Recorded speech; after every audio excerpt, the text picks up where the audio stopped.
Good afternoon.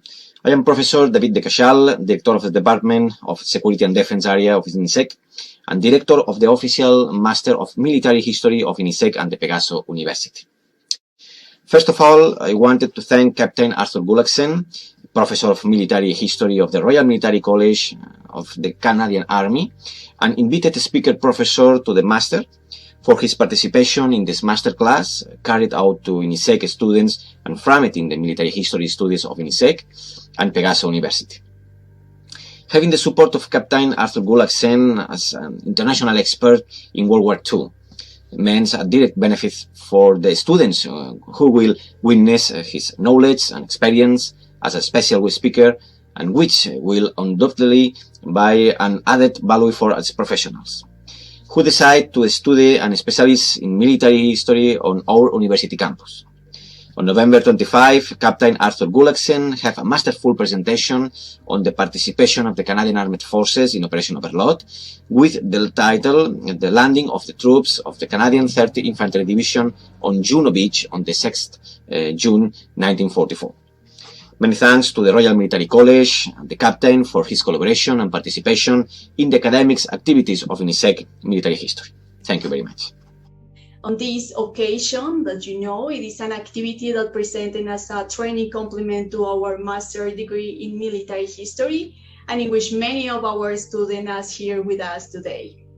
From INISEG, of course, we say thank you to our speakers who will participate in this masterclass, and we are delighted to have you here and collaboration of the Royal Military College of Canada in this amazing seminar by our starting collaborating and our incredible speaker with the Captain Arthur Gullachsen. We will discuss about the events that took place in June 6, 1944 to the landing of Juno Beach. The action was framing in Operation Neptuno, by which the Allied troops aimed to take control of the main strategic points of the normal coastal territory and thus begin to the Battle of Normandie. So welcome, Captain Arthur, because it's really great that you have in this masterclass, and the audience is all yours. Thank you very much. Very nice to be here, and I say hello to everyone in South America and in Europe, and hopefully some of my colleagues from Canada as well. All right, let's move on here. All right, this presentation today. It's on the actual amphibious assault on the beach, Juno Beach, one of the 5 invasion beaches during the Normandy amphibious assault phase, Operation Neptune, which is a part of the larger Operation Overlord. And though I will not ignore the airborne part of the attack, and will talk about the Canadian paratroopers. The main focus of the presentation today is the actual invasion onto the 3 main towns along Juno Beach by the 2 brigades of the 3rd Canadian Infantry Division. All right, moving ahead here. So, of course, what does D-Day and H-Hour mean? Of course, for everyone in the military who's watching right now, they are they're planning tools. They're operational planning tools. D-1, D-2, those are the times leading up to the actual event, the actual when the operation starts. And of course, an operation may take a couple of weeks, and a significant part of it may occur before the main attack or main action. So this and then the actual point in which the troops make contact, of course, the actual minute where the ground troops attack, that is each hour. And of course, you have H-2, H-1, H-50. And of course, many things such as artillery forces, fighter bombers, strategic bombers, other supports for the main assaulting armored infantry and combat engineer forces. They take part in the minutes or hours leading up to the actual contact with the enemy, where the infantry and armored forces and the combat engineers actually attack, that being the H hour, where contact is made. So looking a little bit into the background what led up to Operation Overlord, the invasion of Europe? Of course, the Americans, when they enter the war after the Japanese attack on December 7th, 1941, they, of course, Hitler stupidly declares war on the Americans, the United States, and the United States enters the war in Europe. There's a policy by President Roosevelt, FDR, of Germany first. Germany will fall first. And the American army, under George C. Marshall, they want to attack Europe right away. The operation's name is Operation Roundup. And the British are very hesitant. They know about the abilities of the Wehrmacht, the abilities of the Heer, the abilities of the Panzer divisions. And looking at the experience they had in 1940 in France and some of the experiences they had in the North African desert, they want to potentially attempt something smaller first, such as victory in North Africa and the invasion of Sicily. And British Prime Minister Winston Churchill very much wants to attack the soft underbelly of Europe rather than going right for it like the Americans want to do. And so there's resistance, and the Americans, they have to, of course, have the British on their side. And the British resist, and the Americans, in frustration, they think, well, maybe we should go for the Pacific first. Maybe we should defeat Japan first, then go for Europe. And the President FDR, he poo-poos this idea, says, no, we have to help the Soviet Union. Of course, the Soviets and the German army, they're in a death struggle, and it's the Battle of Stalingrad at that time. And FDR knows that everything that can be done must be done to aid the Red Army. So there's a decision in January 1943 at the Casablanca Conference as the final victories are being attained in North Africa. And in March 1943, we have the appointment of the Chief of Staff of the strategic, the Chief of Staff for General Eisenhower, who's the Supreme Allied Commander, Lieutenant General Frederick Morgan, and he's the lead planner for this invasion of occupied Europe. The outline plan he submits in July 1943, just as Sicily's being invaded. And originally 3 assault divisions are allocated. The senior commanders are appointed.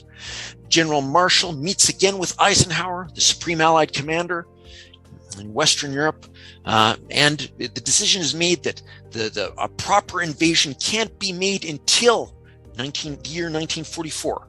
January 1944, the plan is modified to entail a further number of divisions. A total 29 divisions are to land.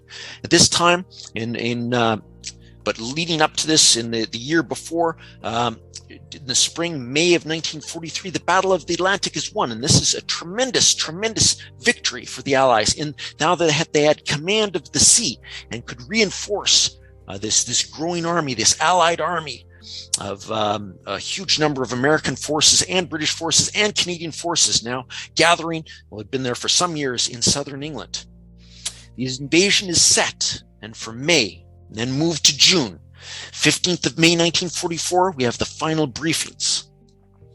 Of course, the combined Chief of Staff directive to the Supreme Commander, Allied Expeditionary Force, 14th of February 1944, task: you will enter the continent of Europe, and in conjunction with the other United Nations. Of course, this is the first mention of a united front, a United Nations, very much a new concept. Undertake operations aimed at the heart of Germany and the destruction of her armed forces. And it is very much a religious type connotation to it. You see the flaming sword of the shoulder patch at that time. They will go forth and rid Europe of this evil that is Nazi Germany, that is occupying Europe, that is the Third Reich. The senior commanders, you see them there. Left to right, Bradley is commander of the 1st U.S. Army, who will invade the western portion of the invasion beaches. Next to him, Ramsey, the Allied Naval Commander. Tedder, the Deputy Supreme Allied Commander under Eisenhower. Then Eisenhower, the future President Eisenhower. And the overall Supreme Allied Commander. Montgomery, of course, the commander of the 21st Army Group, which will have under him the 1st U.S. Army, the the 2nd British Army initially, and Lee Mallory, the Allied air commander in charge of the combined Air Force effort to support the invasion, and Bedell Smith, the loyal chief of staff to Eisenhower. Of course, these are the key commanders working together, not always in unison, but towards a common purpose. The final plan as it takes place, of course, you see southern England there. It's just literally one armed camp. And forgive this term and this usage, but you literally can't swing a dead cat over your head without hitting an American or British or Canadian soldier. The countryside is awash in tanks, corps upon corps, division upon division, battalion upon battalion. Of course, the initial assault phase, the amphibious assault phase, 5 divisions in the first assault, plus 3 airborne divisions. Of course, the airborne divisions, 2 on the western side, 1 on the eastern side, will guard the flanks of the 1st British Corps, 30 British Corps, 5th U.S. Corps, 7th U.S. Corps attack with its assault divisions. And of course, there's a huge plan to build up the beachhead after the Allies have captured it. And there's no deep water ports. There's no major port in the invasion area, which they've selected to be the Calvados, the Normandy area. Now, of course, the Allies, with their great resources, will simply build our own deep water port. And like a cab rank in front of a nightclub, we'll have the ships, the merchant ships, come into these giant docks, these piers that stretch for hundreds of meters away from the coast, and the trucks will simply drive up, get the cargo, drive back, and one ship will disappear, another will appear, and we'll have these caissons and these block ships to stop the terrible waves and storms of the English Channel. And of course, this is lessons learned from the terribly disastrous Dieppe amphibious assault, the raid on Dieppe in August 1942, which the Germans crushed. They'll build this artificial harbor and they'll call it a mulberry. And why should we have just one? We'll build 2. And of course, we need a pipeline. A pipeline for what? All the fuel, oil, petroleum products we need, the gasoline, the diesel, and we'll call it Pluto, a pipeline under the ocean. And of course, the organization in charge of building up the beachheads that's soon to be captured, this lodgement, is called BUCO, the Build Up Command Organization. And of course, run by the various navies who will oversee the unloading of the supplies as the armies charge forward to take the battle to the German army. And there'll be beach maintenance areas, control of movement of personnel, which is very important, equipment and supplies, recovery and evacuation. There'll be the first airfields built. 2,700 merchant ships are planned to be involved on D-Day alone. There'll be beach and sub-beach areas. All of this is highly organized. But of course, as you know, no plan survives contact with the enemy, but they had planned it and planned it and planned it, and of course had been planning it for the better part of 2.5 to 3 years. The naval officer in charge is called the principal beach master, or the beach, and they have various sub-beach masters underneath him. You see that picture there. There's Captain Colin Maud, Royal Navy, beach master on Juno Beach. He's portrayed by the actor Kenneth Moore in the movie The Longest Day.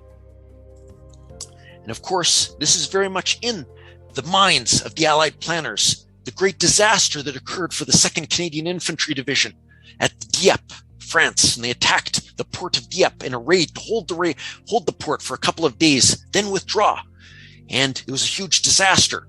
You see the cliffs on top of that area there. Looking at the photo, the German machine gunners were emplaced just in a huge, large numbers, mortars, artillery pieces, and the shale of the beach is terribly unsuitable for all vehicles and tracked vehicles.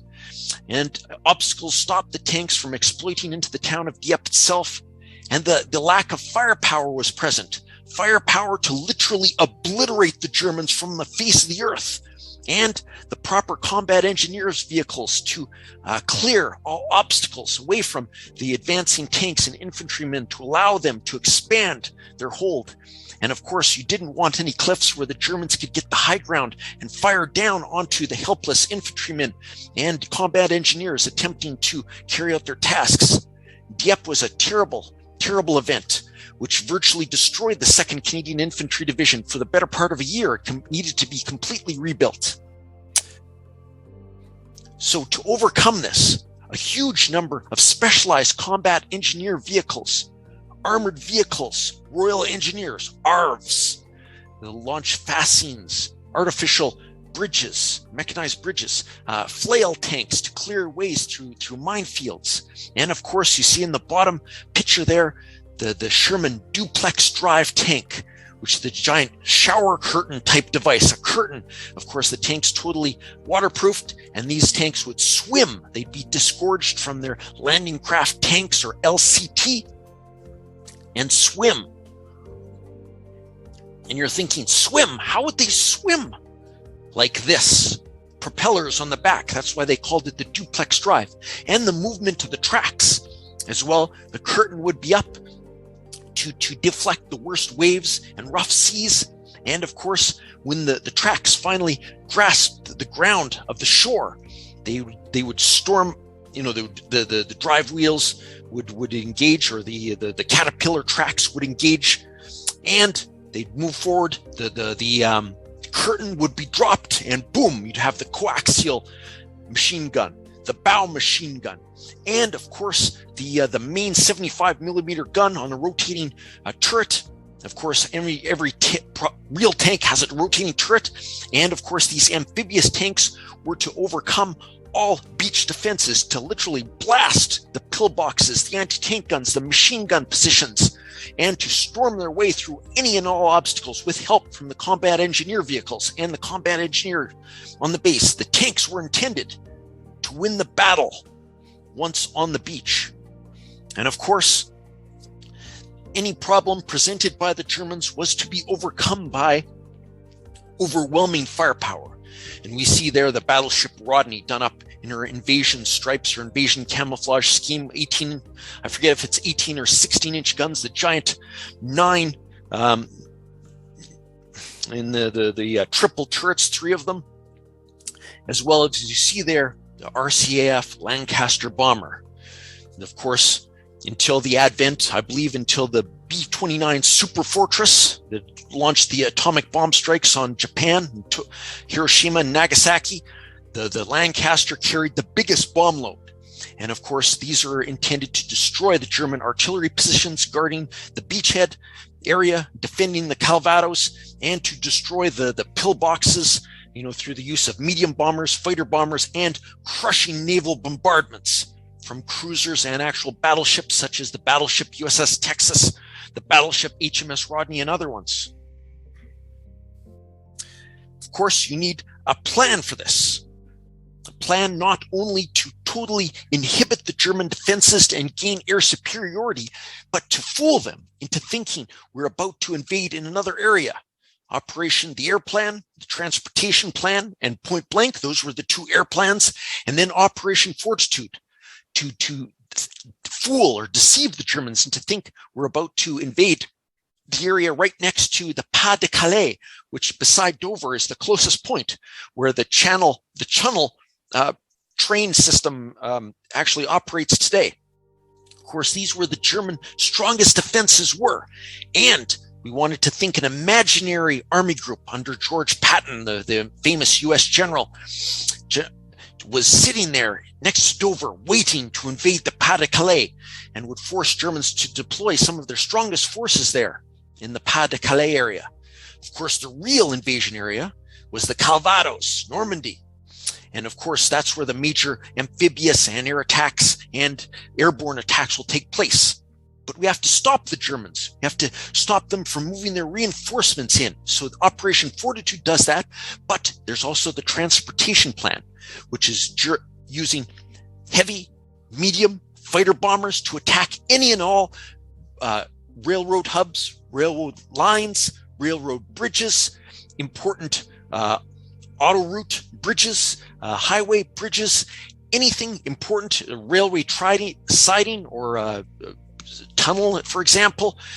Everything, every bridge over every river has to be destroyed within the area leading up to the Calvados, just northwest of Paris. And they did that, and it took several months, but the Germans slowly but surely had all their rail traffic as well as road traffic disrupted to a huge extent by this total destruction, as well as the deception, inhibiting a German response and making them think there is a strong possibility we'd land somewhere else.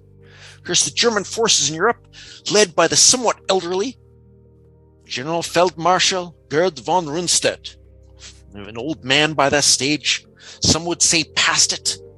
He was the Oberbefehlshaber, overlord, not overlord, but supreme commander for the Westheer, the Western German Army, the German Army of the West.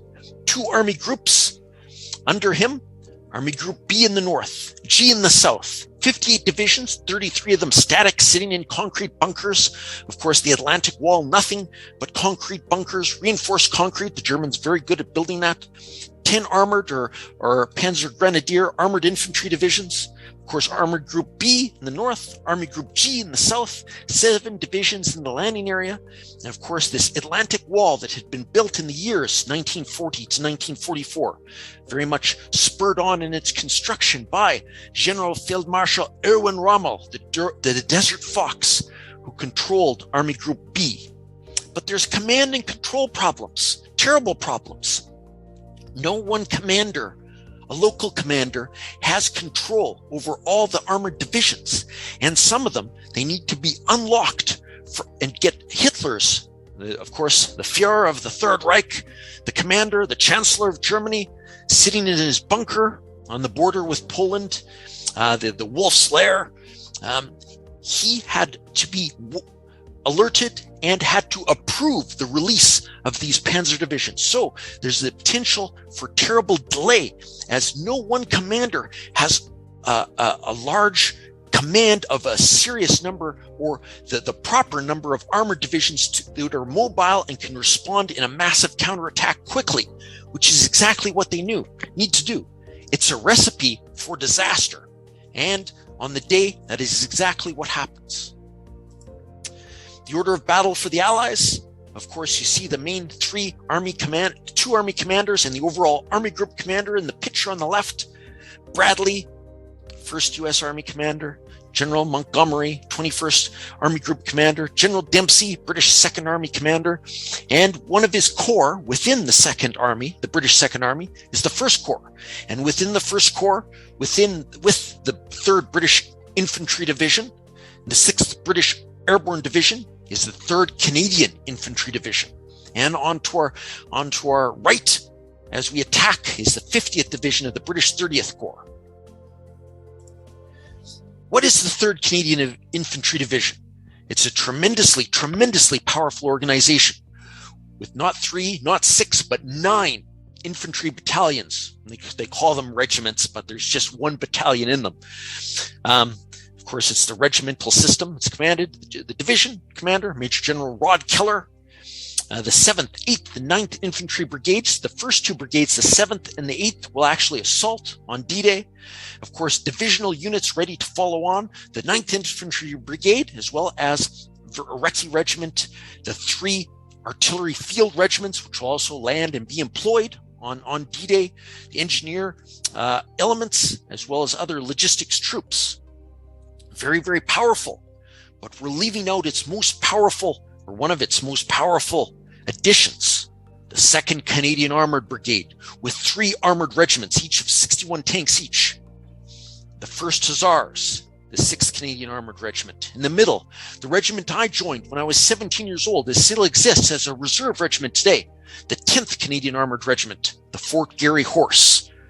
And what will go on to arguably be the elite armored regiment of the Canadian Army in the Northwest Europe, the Sherbrooke Fusiliers, the 27th Armored Regiment.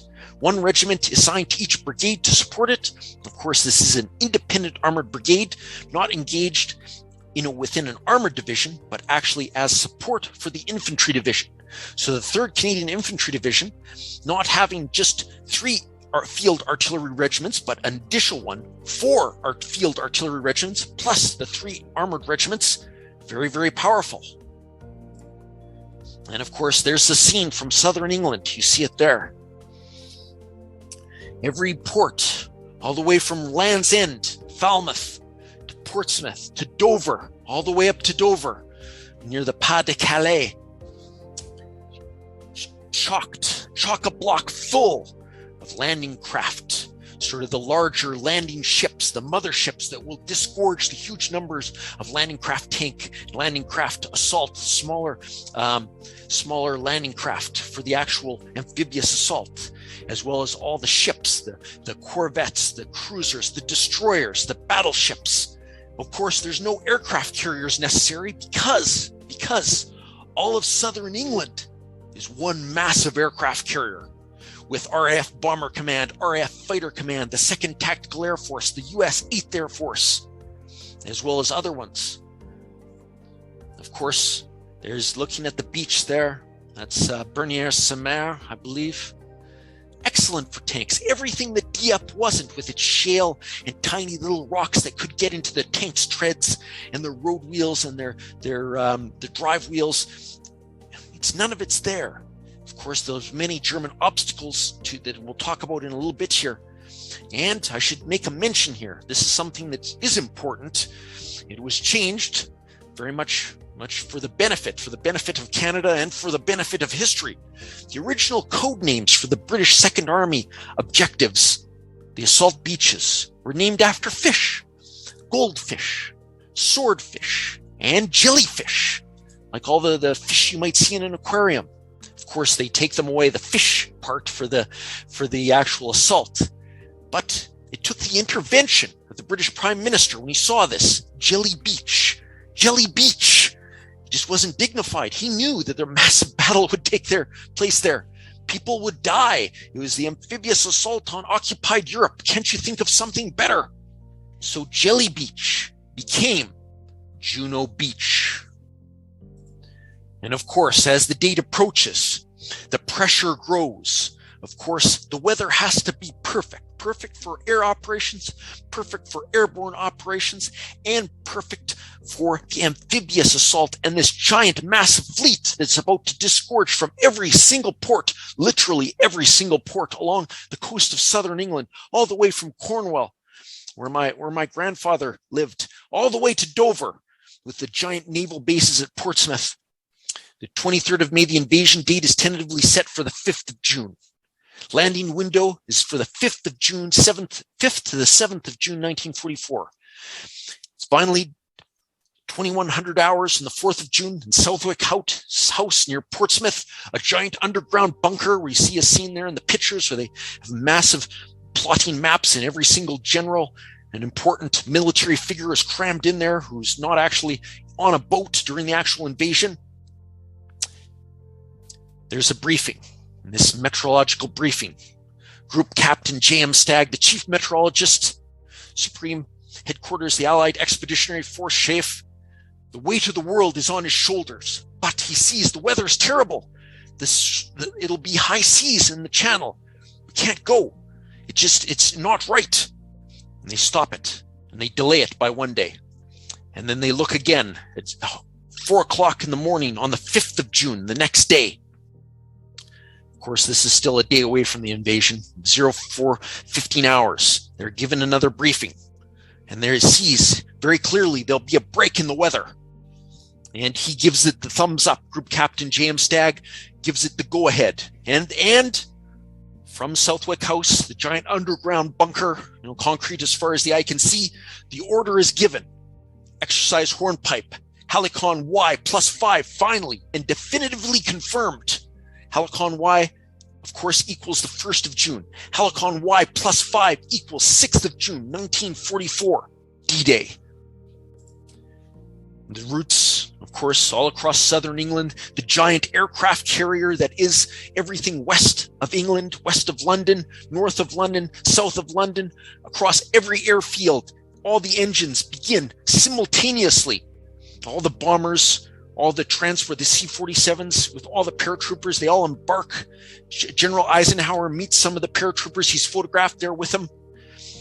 In the morning of 6th of June, just past midnight, 010 hours, the Pathfinders, the elite airborne troops are dropped. 0150, the main body is dropped. The 1st Canadian Parachute Battalion is part of the 6th British Airborne Division, consisting of 2 parachute brigades and 1 air landing brigade. The Queen inspects them the day before. They're disgorged. You see them under heavy anti-aircraft fire on the day. Of course, landing in pitch dark, separated, occasionally landing in heavily watered areas. Some paratroopers terribly have suffered terrible deaths. They drowned, but they gather up. Several of them gather together. Several groups meet together. The platoon or the company's worth of paratroopers. Of course, many suffering injuries or being shot or captured immediately as they land. But then they move forward to their objectives, and they establish what is known as the airborne bridgehead east of Bjorn, east of the city of Caen, to establish a strong flank, destroying bridges, taking over others, the most famous of which is the British attack on Pegasus Bridge, which is a key bridge, which is very, very important to seize that, and the forested areas and various choke points, which they stopped German armor and reinforcements from attacking the eastern flank, the left flank of the British Second Army, part of the amphibious beachhead, which is about to be established at roughly 8 o'clock in the morning the next day. So, what happens with the Air Force and the Royal Canadian Navy at this time? The Royal Canadian Air Force, that is, the RCAF.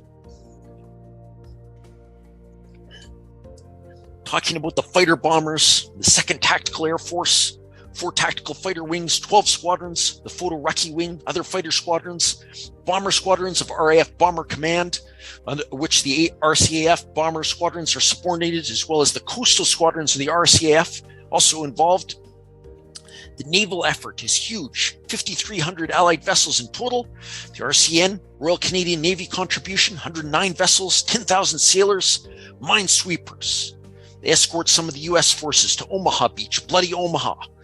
25 destroyers, frigates, and corvettes in the escort force. The bombarding force, that's the bombardment force, to get in very, very close to the beaches as the actual assault is almost to take place and to subdue or destroy the German bunkers.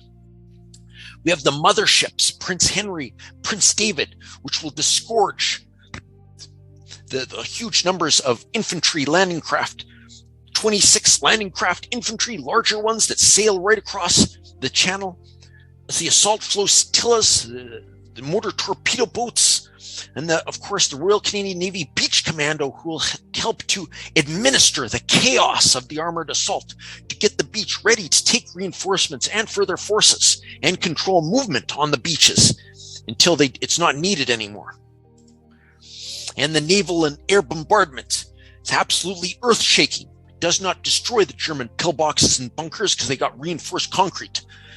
But some of the German inland artillery batteries were attacked again and again and again for good measure from the cruisers and battleships further offshore. It can't be forgotten the civilian cost of this effort. Many French civilians die in these bombardments, both from the air, but it suppresses the Germans. It sets towns and villages on fire. It doesn't totally destroy the German defensive effort, but it suppresses them. But they are certainly alert, awakened, and ready to do their jobs, even though they're not the best frontline troops. You see right there, there's one of the RAF Bomber Command bombers that attacks German artillery positions, defending Normandy in the night before. The same time frame as the paratroopers are being landed, or just beforehand or after. A huge number of RAF, including RCAF bombers. There's a Lancaster there. Of course, you see the canopy there, the cockpit rising out of the fuselage. There's a reason for that. If you actually go in a Lancaster bomber, the area for the crew is quite confined. They're crawling over everything and going through very tight little narrow tunnels or passageways within the fuselage. That is because the basic role of the fuselage is to carry bombs, huge racks that go almost to the tail. It's just basically one big bomb container. Huge Merlin engines, 2 on each side. It's the most powerful heavy bomber in Europe during the Second World War, in the fact that its bomb load is the biggest. And this Bomber Command attack, what do they attack during this night air attack? Bomber Command flies flies 1,200 sorties in direct support of the invasion forces. 1,000 aircraft attack 10 artillery batteries covering the invasion beaches. There's difficulty due to the cloud, and various radar devices in navigation are used to understand when they should drop their bombs, when they're over the target area. But the Canadian Army reports back, this is after the invasion has taken place, 3 of 4 large guns in one battery received direct hits, while the 4th had its barrel twisted by the blast. This raid undoubtedly saved many lives, which the Army is very grateful for. Radio stations are also attacked. Explosives and dummy parachutists were also dropped as decoys to fool the Germans. And as soon as daylight arrives, hundreds of fighter bombers, this one being a Typhoon, you see in the photo there, will attack virtually everything. Every truck, every train, every bridge, every piece of highway, open troops in the open, identified pillboxes, beach defenses, anything and everything. All movement is to be totally interdicted by this massive air effort. And this leads us now to the actual amphibious assault. This is a shot from Saint-Aubin-sur-Mer, and this is an actual combat shot of the North Shore Regiment from New Brunswick, from their A Company. This is, so you see the landing craft is actually being steered and driven as much as, sailed by the coxswain there, the Royal Canadian Navy, who's actually sailing the landing craft, assault the infantry. There's the front doors to it, which will open. And of course, to get this shot, this movie footage, the coxswain pulled this line, and it triggered the camera to take these photos. Of course, shows the amount of cloud dust in the air and the buildings all destroyed from the naval bombardment and the air attack. There's the actual landing plan for Juno Beach. This slide showing this very informative is given to me by my colleague, Major Tanya Grudinsky at the Royal Military College of Canada and their RMC History Department. This shows the actual layout of the ships as they assaulted the beaches. Of course, these being Nan Red and Nan White, one of the beaches to be assaulted, or two assault beaches. First and foremost, very close to the beaches, there's the forward artillery spotters. Back, of course, coming in first, there's the landing craft tank, which will contain the tanks, the duplex drive swimming amphibious tanks, and the ARV combat engineer vehicles. Of course, they need to go first because they need all the time to both, disgorge from the landing craft tanks and swim in. Then behind them, you see the tiny little boats there, the tiny little landing craft, the landing craft assault. This containing the infantry, a section each or a section and a half each. Behind them, landing craft tank, larger landing craft that will have rockets to fire the entire hold, or the contents of the landing craft tank is a giant platform for rockets to be fired. Then further back, the self-propelled artillery, which within the landing craft tank landing craft. And these self-propelled artillery pieces will fire, even though the landing craft are moving and sailing towards the beach at top speed. They'll fire at the same time. And you see in the bottom there's the actual destroyers with their 4.7-inch guns. 3 or 4 turrets on each destroyer. Or the Royal Canadian Navy and other allied navies will go in very close and attempt through actual direct fire to engage and destroy the pillboxes and the bunkers and any Germans that are firing on the landing craft. It was the perfect plan. They put absolute huge number of resources into this amphibious assault. It's Operation Neptune. Of course, you see very interestingly the LCA, the diagram there, the coxswain, the Royal Canadian Navy personnel who's actually steering and, for lack of a better word, driving the boat, driving the landing craft. He sits at the front, very vulnerable in his armored area, but still very vulnerable to machine gun fire. And the destroyers move in from 6:10 to 07:45. The destroyers use direct fire on the Germans and the buildings on the beachfront. Captains of the destroyers have a significant time to expend a large number of shells, but only 14% of the German bunkers are damaged and destroyed. Of course, the Germans are hiding underneath in the basements and the sub-basements of the bunkers. At least 90% of the civilian buildings on the shoreline were damaged or destroyed.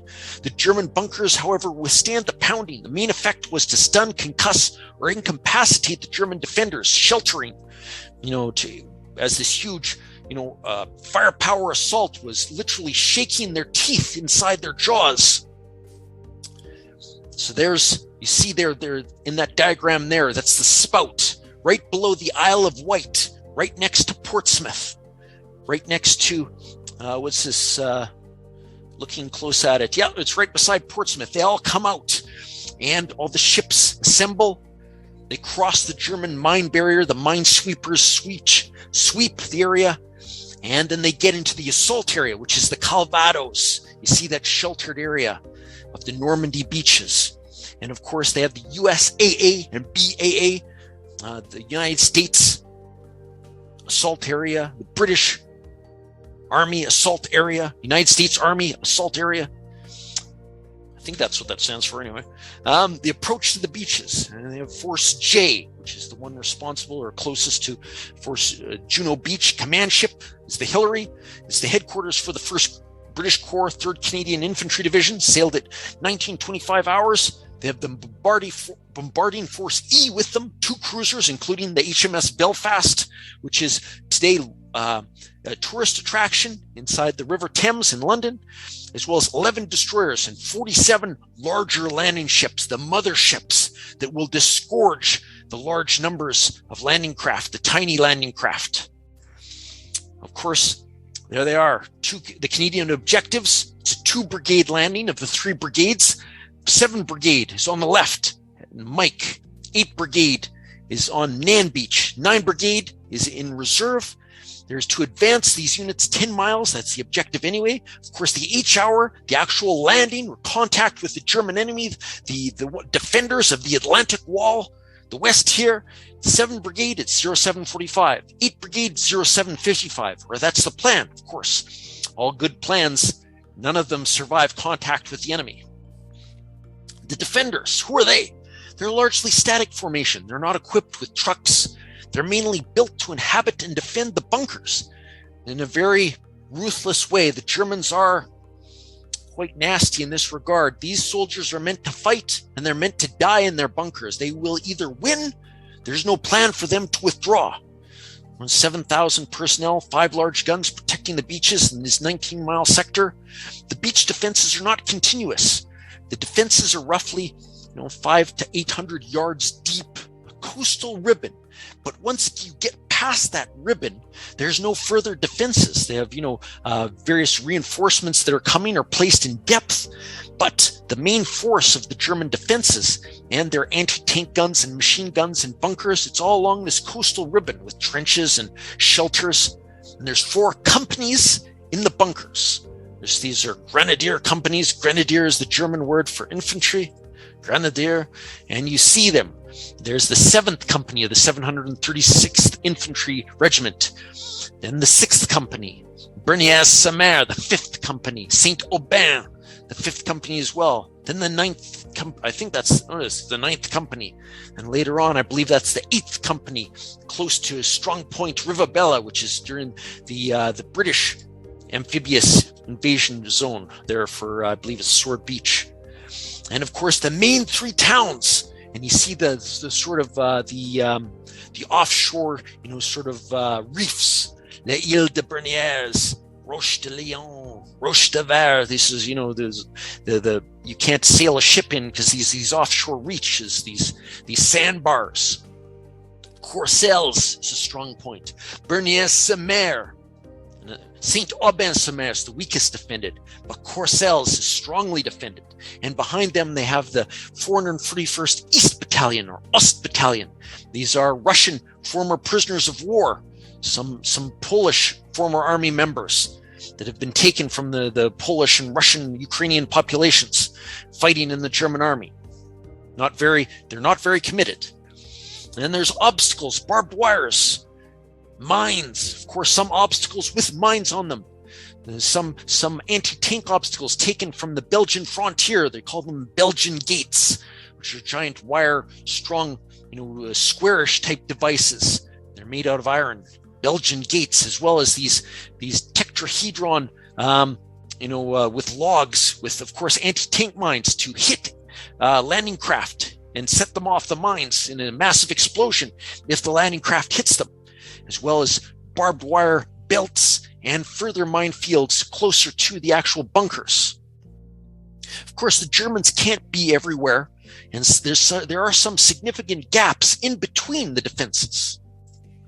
There's a typical bunker, and you see it doesn't open out to sea, but its opening, its firing aperture, is designed to deliver enfilade fire to sweep the beach from left to right, right to left. It depends on where the bunker is sited, but its machine guns and anti-tank guns, such as this 50mm Pack-Abwehr cannon, is intended to take out tanks and landing craft as they're landing, but to be sheltered from fire from a destroyer or something to that effect. The Germans are very intelligent in this way, and a majority of their bunkers open onto the side of the beach, looking up and down the beach rather than out to sea. The bunkers, there's one of them, of course, the evening of D-Day. It shows the Canadian troops after they've swept over it, but this gives you an idea of the barbed wire that the Canadians had to fight their way through, as well as the bunkers. It's nothing like, the Saving Private Ryan. The bunkers all open out to the side. There's the bunkers today. You see them. Of course, things have moved. They've sunk into the sand, but that's a photo from today, from the year, I think, 2015 or something like that shows one of the German bunkers. At high tide, of course, not at low tide.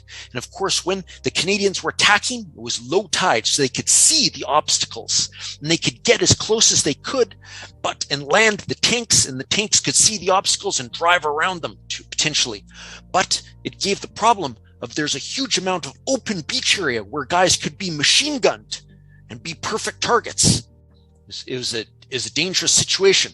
Of course, at the time, at 6 o'clock in the morning, 7 o'clock in the morning, the motherships, the giant landing ships, begin to disgorge their smaller landing craft assault with the assault infantry. You see them in there, and the landing, the coxswain who's actually going to drive the landing craft. He's at the front there. The engine's at the back, and sheltered right in the middle. That's the section plus, to 10 to 15 soldiers.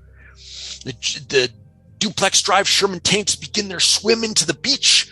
Roughly 7:30, they're disgorged. The landing craft tank stop. Some of them go very, very close. Some of them not so much.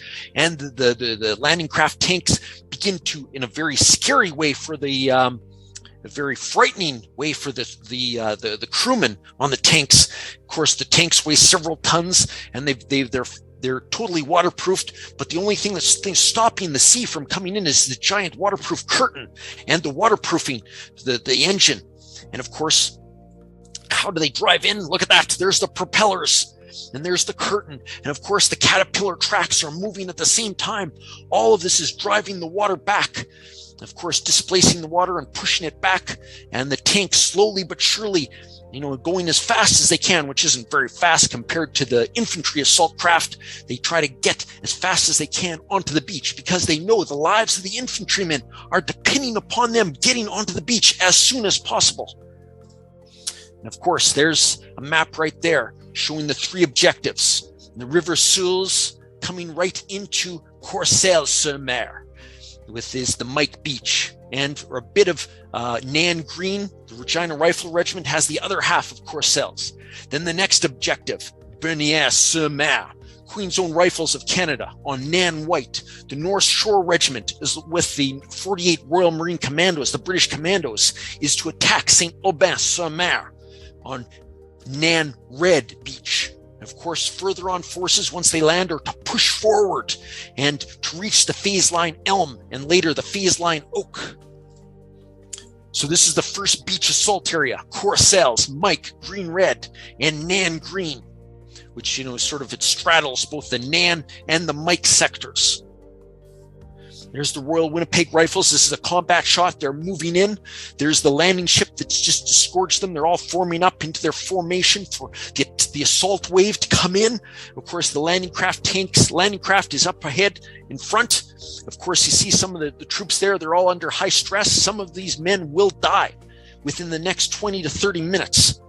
There's the artist's impersonation, or the impression, I meant to say, not impersonation, of Courcelles, under Courcelles on fire, the smoke coming out of it, and the landing craft as they storm in. The assault on Courcelles. This is the most western part of the assault beach. These beaches, Mike Red, Mike Green.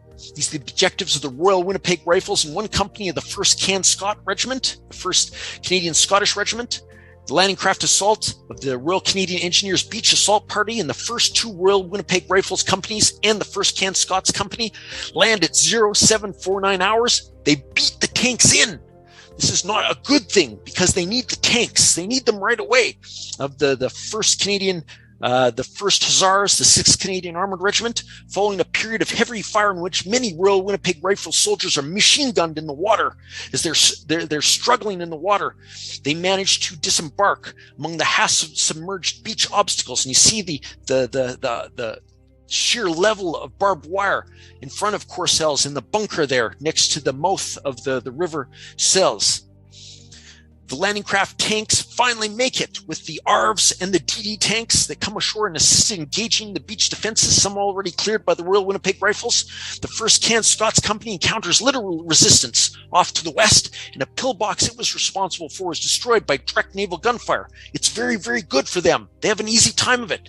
But the German soldiers beside the sort of canal entrance to the River Selles in the canal area were active in their defensive measures. Remember, this is Strong Point Courcelles. Determined Royal Canadian Engineer and Royal Winnipeg Rifle assault tactics, combined with the Sherman duplex drive fire, silenced the German positions one by one within the town itself. The other 2 companies, the Royal Winnipeg Rifles, subsequently land, and overall combat in the town ends by mid-morning.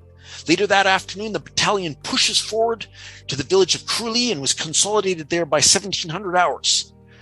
On just to the west, or just to to the east, on Nan Green Beach was the eastern side of Courcelles, in the area adjacent to the Royal Winnipeg Rifles. Here, 2 companies of the Regina Rifle Regiment assaulted the beaches. They land at 0809. They're supported by A Squadron of the 1st Hussars, the others Tank Squadron, with the ARV vehicles and the Royal Canadian Engineers assault parties in support. Here, the Sherman tanks managed to land at a similar time as the infantry and immediately begin to engage the anti-tank gun in a concrete casemate, and they silence it, they destroy it. The infantry then clear several trenches and strong points, but the Germans in the sector were determined and managed to re-emerge and in some cases try to re-infiltrate.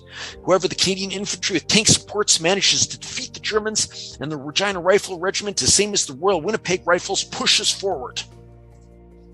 There's the shot. This is Courcelles on fire. There's the areas you see on the left, the Regina Rifle Regiment with the 1st Hussar Squadron, Royal Winnipeg Rifles and C Company of the Canadian Scottish with the other 1st Hussars Tank Squadron. And there's the canal area with the River Selles and some flooded areas coming right into the sort of dividing the town of Courcelles. And I've never really understood if this is just before the infantry touchdown or taken later in the day. It's very bright, but this would possibly, when all the landing craft have disgorged all their troops and tanks and have pulled away and the actual battle is going on into Courcelles, or this could have been taken just as the first landing craft were approaching the beach and the town is being bombarded from the air by fighter bombers and from the destroyers that are moving in close to bring the pillboxes and bunkers under direct fire. So this brings us to the second beach area of the 3, Berniers, Nan White. You see it there, the Queen's Own Rifles of Canada, to be supported by a squadron from the Fort Garry Horse Armored Regiment, which is my reserve regiment that I joined when I was 17, very young man, 17 years old. And of course, it's low tide. It's early in the morning, low tide. So they see all the obstacles, but at the same time, this is close as the landing craft. This is an actual RAF recce observation shot That's, the red is the arcs of fire from the actual bunkers, and the green highlighted, that's the positions of the landing craft. So the infantry actually run over the sand 400 yards, which is a long way when you've got all your equipment with you and you're getting machine gunned. And of course, this is the B company objective. They suffer the heaviest initial losses of all the Juno assault beaches. They land, they beat the tanks. Despite the tanks being first, the landing craft assault, they move in and they attack. The bombardment had little effect, and some of the landing craft are engaged while they're still offshore and still cruising into the shoreline. 65 casualties within minutes. That's roughly half a 120-man infantry company, and they had to run. This B company members had to run at the bunkers over 400 yards. They do it. The most western beach on the 8th Canadian Infantry Brigade area, Nan White, encompasses the village, the seawall in front of the village of Bernières-sur-Mer, and was the exclusive objective of the Queen's Own Rifles of Canada. And this is B Squadron, the Fort Garry Horse, but the B Squadron comes in late, as well as the Royal Canadian Engineers Combat Engineer assault parties with the ARV, Armored Vehicle Royal Engineers, to breach the obstacles and get the tanks over the seawall. Due to high seas and the risk of being swamped, the Sherman DD tanks were actually landed very close to the beaches, but they took a little bit more time to sail in there with their landing craft tanks, and the infantry beats them in. But they arrived just a short time after the infantry assault LCAs had touched down. Their heavy German machine gun fire and mines caused heavy casualties among the assaulting troops. Despite having to run a long distance along mined obstacles to the seawall, which is after that 400 yards of open beach and the obstacles, they had to get to the seawall. And landing right in front of a resistance nest, surviving Queen's Own Rifles of Canada soldiers managed to successfully assault strong points and fighting positions one by one, and by mid-morning they were subdued. Once the pillboxes had been cleared of resisting Germans, the infantry immediately began to push into the village and the side streets. Major combat in the sector also ended by noon, and Bernières was declared clear. And there's one of the first buildings to be liberated on D-Day by Canadian soldiers. They call it Canada House today. It's festooned with Canadian flags today, but you see the impact of the tank fire and the destroyers' shells into the actual building, destroying some sections of it, as well as the bullet holes in the side. But this is today called Canada House, and it has a large Queen's Own Rifles of Canada Reserve Regiment today within the city of Toronto. And you're just wondering, how did the tanks get over the seawall at Bernières-sur-Mer? There it is. That's exactly how it happens. They launched the bridge from the Armored Vehicle Royal Engineers bridge layer. It lays the bridge. The tanks, at the same time fighting the battle with the pillboxes, the firefight, they line up in behind the bridge, drive right over it. They're up, they're over, they're driving through French people's houses and front yards and back streets, and they cruise through the town and drive the Germans back and get around the bunkers and pour direct fire, coaxial machine gun fire, and high explosive tank rounds into the bunkers, which are stormed then by the infantry. This brings us to the third beach area, Saint-Aubin, Nan Red, the objective of the North Shore Regiment and the 48 Royal Marine Commandos, something that's often forgotten in all the Juno Beach presentations, that the British were there and very much part of the action. The assault on Saint-Aubin, it's the 8th Canadian Infantry Brigade as well, is protected by a seawall. It is partly defended by German soldiers determined to fight. Now, the high point of the seawall didn't encase the entire beachfront area. There's some lower areas, but a significant part of it with the bunkers was protected by a very high seawall. Assaulting with two of its infantry companies was the North Shore Regiment, landing at 0810. One company's LCA assault craft landed successfully, but the infantry immediately began to take casualties from machine gun fire from the pillboxes. And of course, the Fort Garry Horse tanks and the ARV vehicles were landed successfully just after the infantry, but some vehicles were successfully engaged by the anti-tank guns and knocked out and destroyed. The tanks were caught on fire. And you see the streets there, the Germans in their 4 years of occupation, they put massive obstacles such as logs to block movement in the streets of Saint-Aubin. Of course, later on, bulldozers were landed, and these bulldozers would clear the streets to allow the armored vehicles and the trucks and the jeeps and the self-propelled artillery to drive out of the Normandy beachhead. And there's some of the defenders. You see the captured survivors of the infantry battle, the Germans. You're wondering, who did they actually fight? Well, that's them right there. They're being held under guard. There's intense Sherman tank and ARF fire did adequately support the infantry, the tanks having to subject the bunkers to heavy fire before they were silenced. The Germans, it's no pushover. They do fight, and they fight quite hard. In many areas, Bernières and Courcelles and in Saint-Aubin, the three towns, they fight for several hours. They don't, just give up like in Saving Private Ryan, after we charge through them and a good 20-minute fight. It goes on for hours, some of them into the evening. But some strong points in the village of Saint-Aubin do resist until 10 hours. On the left flank, in contrast, the other North Shore Regiment company made very good progress into the village with minimal difficulty. And the two follow-on companies land later and push into the southern part of the village of Saint-Aubin. And also, this is an action shot. You see the Royal Marine Commando Cromwell tank, which has been transformed into a Centaur self-propelled gun with this 95 millimeter howitzer. This is an action shot with some of the Royal Marine Engineers attachments, either probably Royal Canadian Engineers sweeping the beach for mines. You see with the mine detectors, and the village of Saint-Aubin is still on fire, and the Centaur tank is roaring out of the landing craft. This is later on during the day to join in the action. And the Royal Marine Commandos of 48 Royal Marine Commando with their 2nd Armored Support Regiment 95 millimeter Centaur tanks, they push into the sector of Nanred and pushed into the southern neighboring towns east of Saint-Aubin with relative little difficulty. And I talked earlier about the driver of the landing craft. He pulls that little string, and the camera, the one that was rigged on each landing craft, they begins to take footage. And this is the actual combat footage of the Saint-Aubin, the beachfront houses, formerly very expensive houses for the French rich families that own them, now reduced to rubble and destroyed. You see it's entirely on fire. There's smoke, dust everywhere from the destroyer fire, the fighter bomber attacks, as well as the naval bombardments. This is actual combat footage you can find on YouTube for the assault on Juno Beach. And there's, I was talking about the very steep seawall at Saint-Aubin. If you just remember that picture, remember where the bunkers are, and you see the bunkers open up looking down the beach rather than out to sea for the enfilade fire.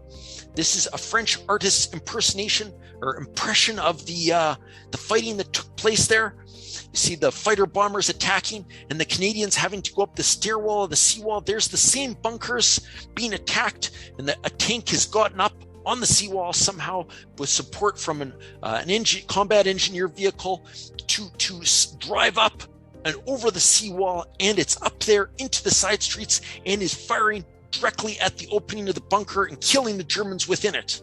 Of course, this is, you see the caption at the bottom, Saint-Aubin-sur-Mer, Croix de Guerre, 3945, Prise de Camp Romain, 6 juin, 1944. Look at that for my French numbers. Haha. And of course, in all three towns, in Courcelles, in Bernières, in Saint-Aubin-sur-Mer, by the afternoon, it's all over for the Germans. They're on the run. They're defeated. They're captured. They're killed. Their resistance is destroyed. The 726th and the 736th Grenadier Regiments of the 716th German Static Infantry Division. They're defeated, they're killed, they're captured. The battle is won. The Canadians are surging through the streets. You see the sheet, not the sheet, but the curtain that is for the amphibious duplex drive tank has now been dropped, allowing the main armament and the coaxial machine gun and the turret to be used, and it's driving through the streets. There's one of the bulldozers in the picture on the right with the Canadian Infantry Company or platoon marching past it, and the bulldozer has successfully cleared the obstacles through the streets, allowing for the reinforcements to surge forward. There's the defenders. Of course, these defenders, they're the survivors, the prisoners of war. And you see that their handiwork right in behind them, all the capture, the wounded Canadians. And there's the bunker, these Germans formerly defended before giving up, before surrendering.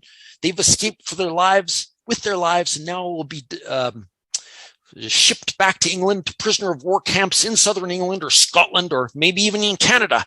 Of course, that's where they'll sit out the end of the war. Of course, something very different from how the German forces operate in Normandy during the Normandy campaign. You see us there, the prisoners that we capture, we interrogate them, we treat them well because we want the information from them.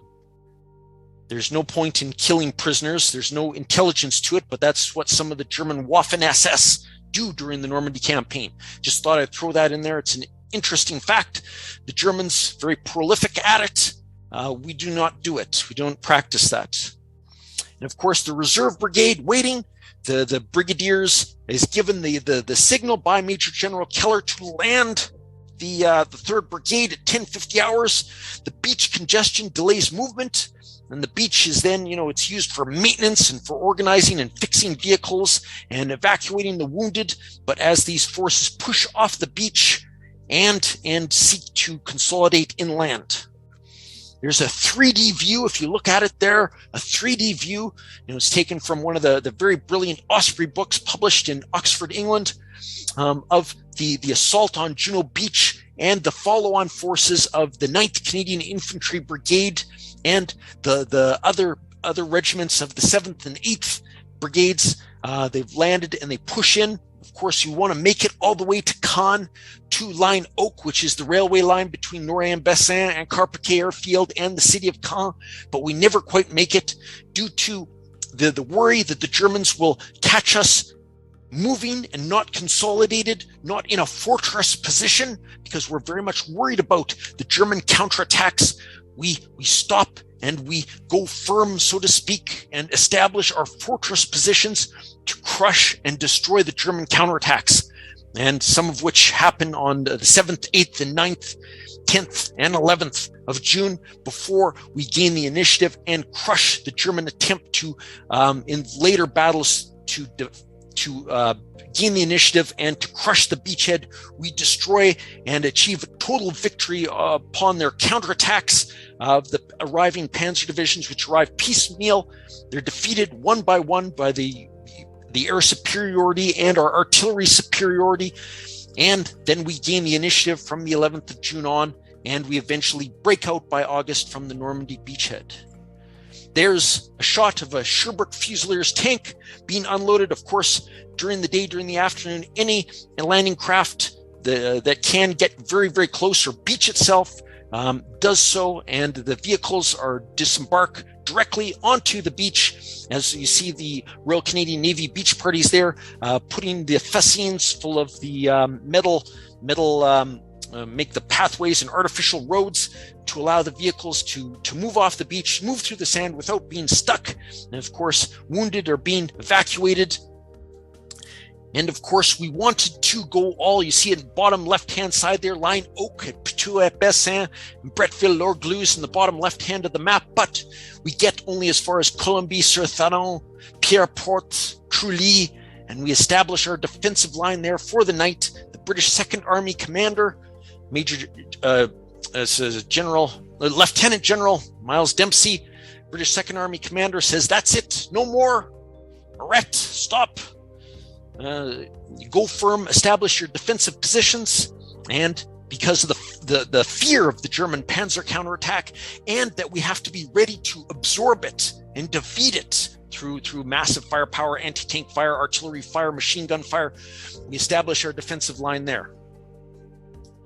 Of course, the summary of this, the longest day, the very stressful day for all the commanders involved, and a deadly day for the assaulting infantry and tank crews and combat engineers. 132,000 Allied troops landed by 7,000 ships, 37,000 casualties, from the smallest cut on your arm or concussion to, having a leg or an arm blown off or to be killed.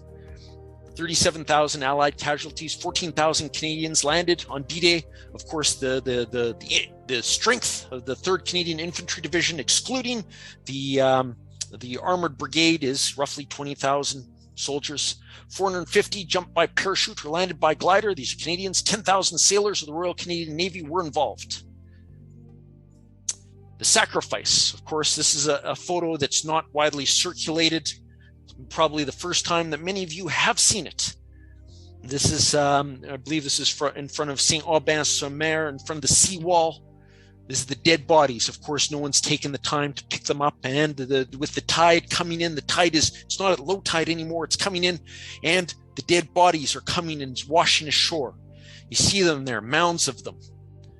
Of course, some drowned, some hit obstacles, some were machine gunned as they're in the barbed wire, or a mortar round landed upon them. The Germans were very active with mortars in their defense.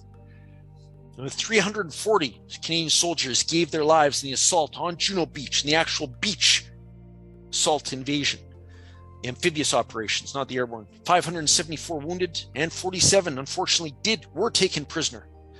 It was some very unfortunate. Despite all the victories, the German resistance was very, very active, and often isolated groups of Canadian soldiers were taken prisoner. Very much to their, this day of victory, how could they be taken prisoner? But yes, it did occur, and 574 wounded. Of course, the Germans were overwhelmed. As more and more forces came, the odds became better and better. What was 1-to-1 becomes 2-to-1, becomes 3-to-1, becomes 4-to-1, becomes 6-to-1.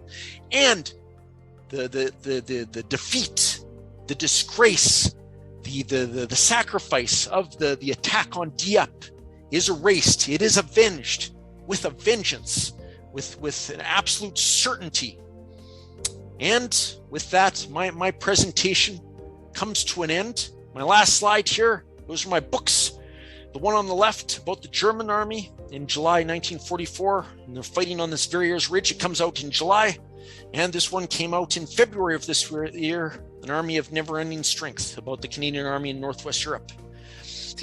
No solamente al Capitán Arthur Gullachsen, sino también a la colaboración y participación de la Royal Military College of Canada, que sin su participación pues no hubiéramos podido llevar a cabo esta masterclass enmarcada dentro del máster de Historia Militar.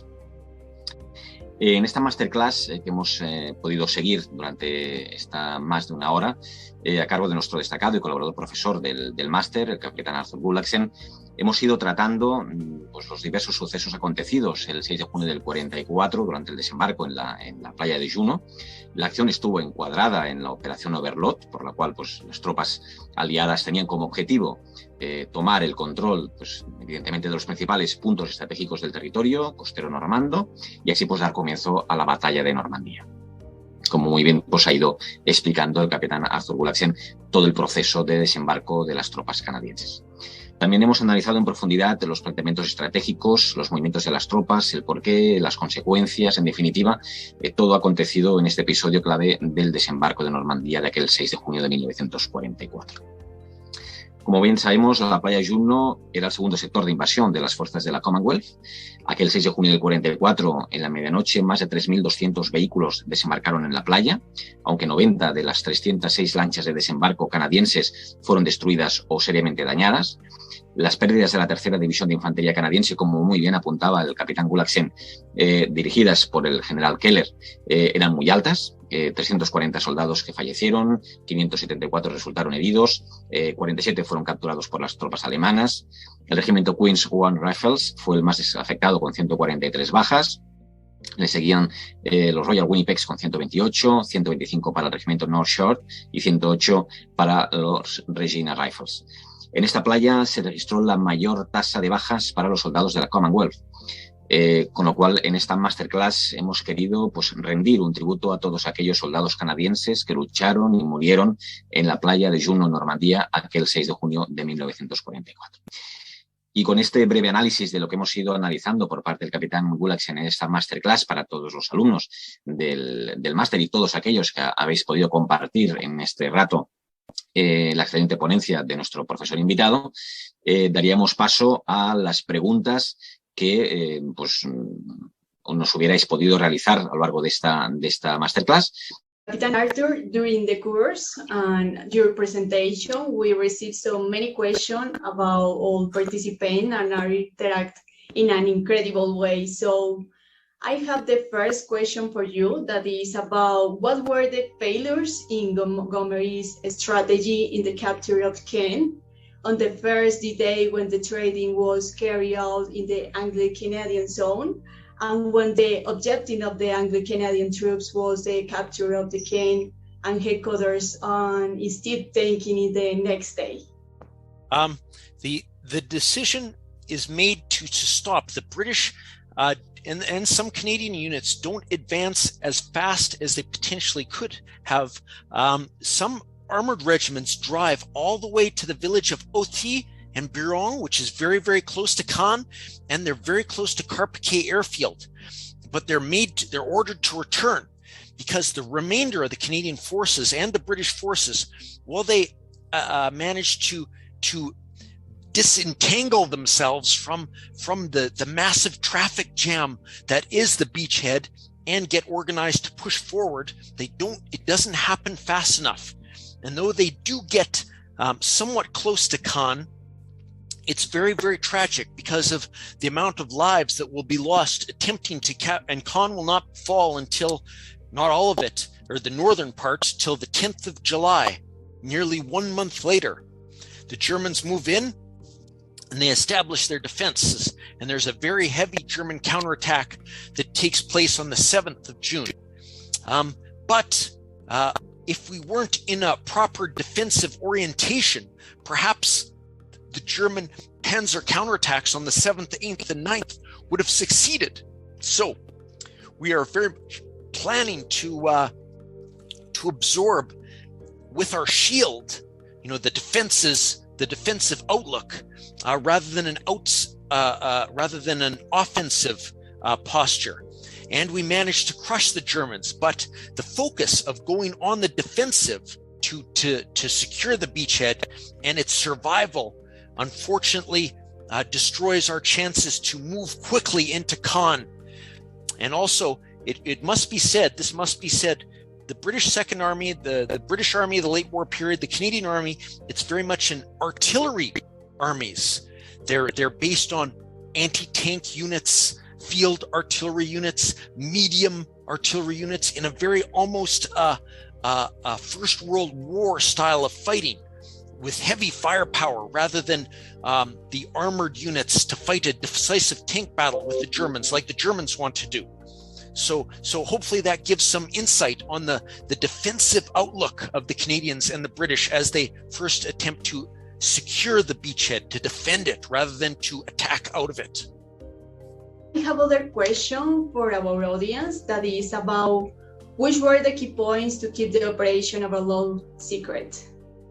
The British intelligence services were very, very good at completely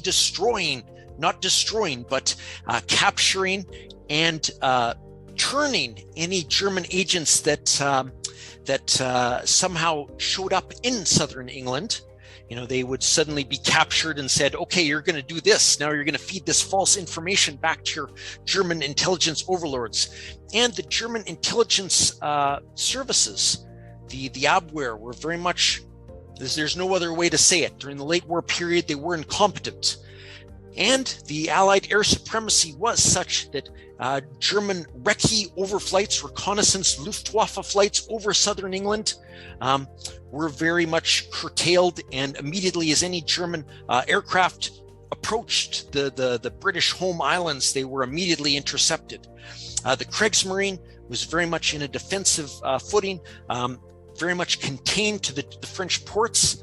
But obviously the Germans, they knew something was up. Rommel very much reinforced Normandy in the months leading up to the actual invasion, but an actual detailed confirmation that the Allied main effort would be Normandy and not the Pas de Calais was successfully, the Germans were successfully fooled to think General Patton was there with this imaginary army for the Pas de Calais, when it was never the case, which was very beneficial. And the Germans the defenses at the Pas de Calais were actually really quite strong.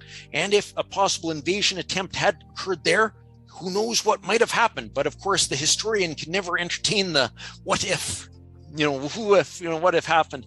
But the intelligence efforts of the Germans, both the Abwehr, the Kriegsmarine, and the Luftwaffe, as well as the German army intelligence, were very, very pathetic and very sad by that period of the late war period. And could the outcome of the World War II have been the same if the Allied troops had not succeeded on DD? This is a very important question. So of course, if you ever engage a Russian person or someone from the former USSR on this question, they will say, single-handedly, and this is, very this is very, what's the word for it? Controversial. But the Red Army effectively engaged and destroyed the mass of the German Heer, Das Heer, and the Waffen-SS in the final 3 years of the war, and invaded Eastern Germany in massive invasions that crushed and destroyed the mass of the German Ostheer, the Eastern Army. And while the Western invasion of Normandy was very much needed, and the invasion of France and the drawing away of German forces into the Italian front, nothing would have stopped the Red Army in its successful push into Poland and into Hungary and through the Balkans. And of course, if you ever mention this to a Russian person, they'll become very, very animated. They'll jump up and down because of the huge losses and sacrifices of the Red Army during the Second World War. And though that we did fight some important battles and defeat the mass of the Panzerwaffe, the German tank arm in France, these panzer divisions that potentially could have gone and fought the Red Army in Poland and in Hungary, there was no stopping the determination or the power of the Red Army. So it's a very complicated question, and many people have different viewpoints on it. Hopefully that helps. And what happened after the day? After defeating the German initial attempts to gain the initiative and move in to crush the beachhead, a series of offensive operations were launched by both the British Second Army and Omar Bradley's First Army. And the US had a terrible challenge in the western part of the beachhead because they had to cut off and conquer the Cherbourg Peninsula and the important port of Cherbourg. At the same time, they're confronted by these darn French farmers that had built these little earthen walls around their farm plots, their little individual farms. There's a word for this, the bocage, and it's very, very difficult for the tanks and the American infantrymen, and so the German paratroopers and other infantry units, a couple of them with the Panzerfaust anti-tank weapons and the MG-42s, they could stop an entire attacking US company or battalion or a platoon of tanks. It was very, very difficult, very, very slow going for the Americans. To support the Americans, we launched a series of operations: Operation Epsom, Operation Charnwood, Operation Totalize, Operation the Windsor, a series of attacks, boom, boom, boom, boom, boom, to draw the German forces to what they see will be the decisive battle south of Caen, the Battle of El Alamein again, but beside Caen, and the Germans are ready for it this time. And they put in the mass of their panzer force. And that's what my book on the left hand, Sarah, if you saw on my last slide, that's what it's about. But this massive tank battle that the Germans are determined to win, but due to the fact that they put so much resources into this area beside Caen, it frees up a number of forces that could have been fighting the Americans in the bocage. And with a massive bombing effort that destroys the German forces, Operation Cobra, the Americans attack, and to their everlasting glory of the United States Army, they surge out and the Normandy front collapses. But the Germans, all set to win and fight, they stop the British south of Caen at Hill 113 and Verrières and Bourgebus Ridge and Operation Goodwood, and they fight this huge battle, but it's all for nothing as the Americans escape and break out, in their huge Operation Cobra. Capitán Arthur, we have other additional question from Spain. So in Rommel and Ribbentrop strategy, if Rommel had had the armored division of the beaches, what would you happen on the beaches? It's one of those dangerous what-if questions, but Rommel was one of the best armored commanders within the Panzerwaffe, former Panzer Army Africa and Panzer Group Africa commander, and very brilliant in that way of fighting the mobile battle. Despite the Allied fighter bombers attacking, if he had control, maybe a tremendous amount of casualties would have been taken, because it all depended upon whether the Germans could de-up again the Canadian forces and British forces and Americans. And they come the closest to it on Omaha Beach, as you saw in Steven Spielberg's movie on Saving Private Ryan, and they're all machine gunning the Americans, and there's tremendous slaughter. But Rommel is visiting his wife in Germany. Adolf Hitler, the Fuhrer, is asleep. No one will wake him up to unleash the panzer divisions. They're afraid that some of them, this is a diversionary attack, and the main attack is coming at the Pas de Calais. And the leader of Panzer Group West, Gerd von Schweppenberg, the general, he doesn't have proper control of the panzer divisions. The only panzer division closest to the invasion beaches, the 21st Panzer Division, he's in Paris. He's in a nightclub at that nighttime. They have to the German soldiers have to drag the division commander out of the nightclub, dropping drinks and, getting him into his uniform. And it's terrible. But at the same time, this nasty weather, the horrible weather, is seen as stopping a potential Allied invasion. And the German generals think that it's a safe time for them, to Rommel to visit his wife, and the Hitler to sleep in, and the old man, Gerd von Rundstedt, in the Paris headquarters, to not react. But at the same time, poor von Rundstedt doesn't have control over the divisions in the way that the Oberkommando, the Wehrmacht under Adolf Hitler does, to unleash everything. And by the time they do react and think about what they should do, the moment has passed. It's very tragic for the West here and the German army, but at the same time, it's extremely influential for allowing Overlord to succeed, and if had large groups of German tanks had driven right into the beachheads, who knows what would have happened? They would have, if they had been done it in a determined fashion, regardless of the fighter bombers and fighter planes and Mustangs and Typhoons. Who knows what would have happened? But we'll get into, a dangerous what-if situation.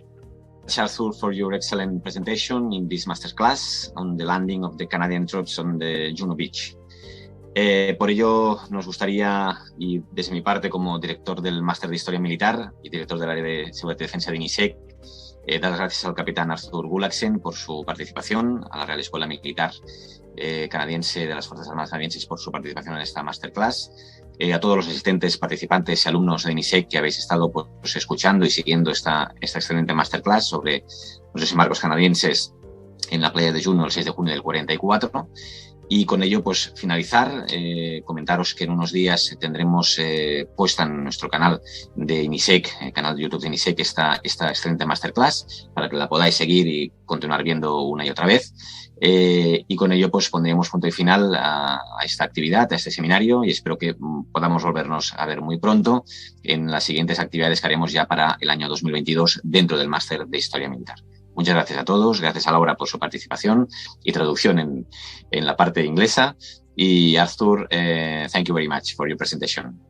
And I had a wonderful time. It was wonderful talking about this. I live and breathe the Second World War, and hopefully I can come back again. If you seek to employ me in the future, I'd love to do it.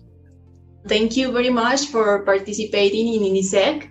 If you have any question to concern that our participant may have, maybe you can write us or follow on social media, visit our website, and learn more about upcoming events that we have right now in INISEG. So thank you, and see you in the next event.